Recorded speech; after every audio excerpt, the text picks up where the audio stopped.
Welcome to The Wrap. I'm Diane King Hall, here to take you through this week's market action. Let's start out with a look at where markets closed to end the week.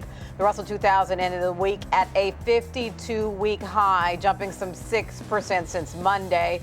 The Dow gained 1.6% on the week. The S&P 500 rose by nearly 8% this week, reaching yet another record high Friday. The Nasdaq was the only benchmark ending the week in the red, losing 0.3%.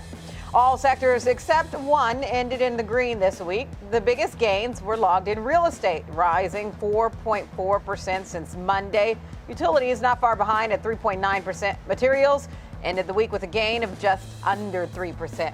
Let's look at some of the week's biggest stories now. Another wild week in the market for Tesla. Reports on Thursday showed the EV maker delayed its highly anticipated Robotaxi unveiling to October. The stock skidded more than 8%, but recovered about 3% Friday.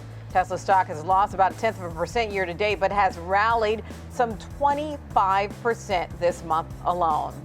Meantime, Boeing agreed to plead guilty to criminal fraud in a case tied to two 737 MAX airplane crashes that killed over 340 people. The aerospace giant agreed to pay a $243.6 million fine and invest another $455 million into safety and compliance.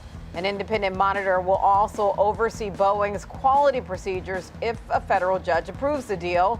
Shares of Boeing finished the week in the red and are down more than 25% year to date. Sticking with the skies, Delta logged one of the largest declines in the market, ending down 5.2% this week. Adjusted earnings for the second quarter were $2.36 a share, which fell short of estimates. Its forecast was also weaker than expected. It comes as airport demand reached new highs. The TSA says travelers this year outpaced 2023's figures by 145,000 passengers per day. Let's look at what to watch for next week. On the earnings front, airlines, including United and Alaska, report. More banks are on deck as well, like Goldman Sachs, Bank of America, and U.S. Bancorp, among others.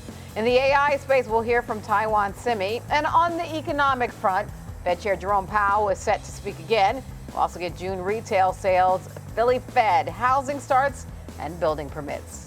That'll do it for The Wrap. I'm Diane King Hall. Remember to tune in 24/7 to schwabnetwork.com.